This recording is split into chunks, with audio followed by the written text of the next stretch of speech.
Just got back from a session and I found what I've been waiting for at the front door.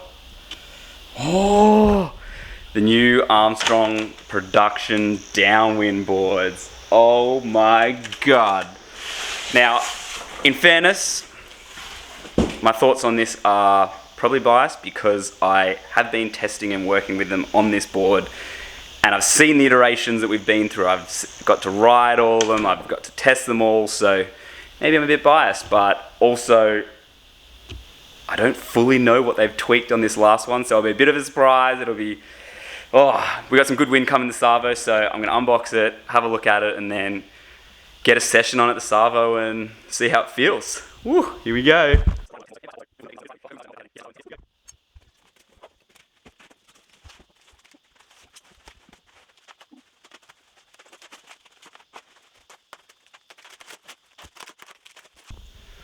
Oh my God, it looks so good.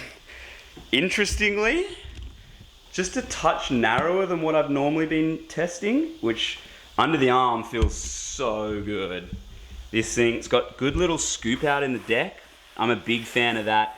Just means you don't have to have your foot all the way over the edge at the leverage point. It feels like you can have your foot a little closer to center, but still have that force. If you push out here, it feels like it, just with a bit of concave in the deck, you can ride a narrower board.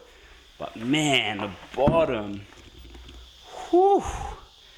Definitely they brought the chine in a little more here. I like that. Less surface area in the tail, but having this kind of wider area in the tail, to me, feels like it picks up the bump. You get that initial push when you catch it, but then the flip side to that is, once it releases, if you've got too wide of a tail with too much surface area, it touches down, it's really sticky and hard to get it to release when you're trying to work it up on foil. So it's kind of got the best of both worlds. You get the push from the bump, having the wider tail, then having that kind of V through here, narrow or sort of reduces the surface area so that it doesn't stick. Oh, I can't wait to try this out. Got some wind today, we're gonna head 25 Ks up the coast, do a run back.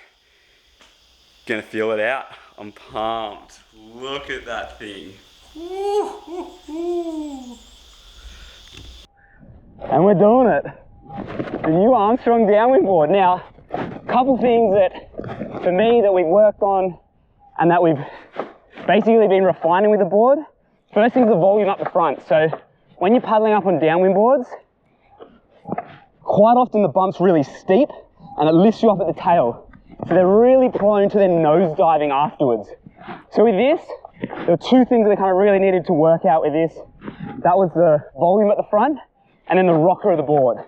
So that's what I find is just much more refined now that I'm on this version. So when it lifts, I can lean forward as you need to ride down the wave, but then you've got a lot of volume so you can push forward and not be worried about it nose diving. But then also the rocker.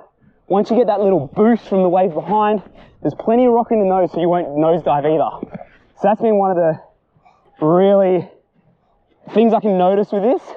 Second thing is that tail. I mean, let's try and touch down. It doesn't stick. It just has that small surface area, just releases, but I still got that push from the wave behind. And the last thing with this one, it's narrow. It paddles straight really well. And for those who've just learnt to sup or maybe been supping for a while, paddling straight's an issue. Especially on these small boards, people don't realise, first time I jumped on a board, took strokes, I just turned to one side.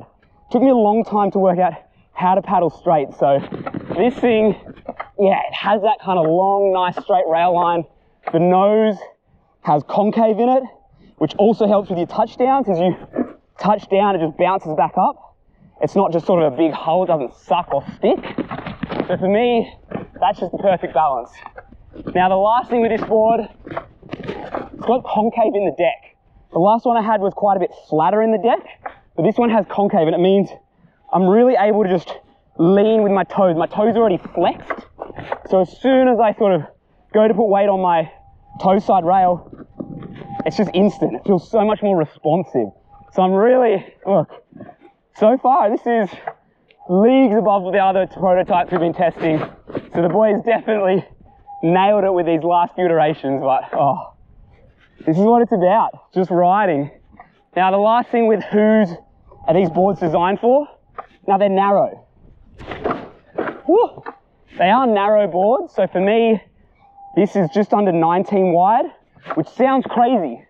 You know, the wider sups everyone says is easy to paddle, and that's because the volume's out wide and they're big and wide. But as soon as you get to a certain point with the board width, the dominant stabilizing factor is actually the mast. The mast is like a big keel.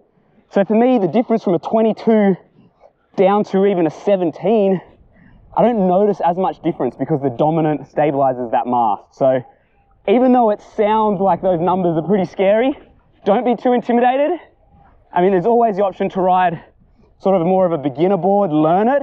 And this might be a board for sort of to progress into, but for guys that are really competent foilers, you'll outgrow those wider boards so quick.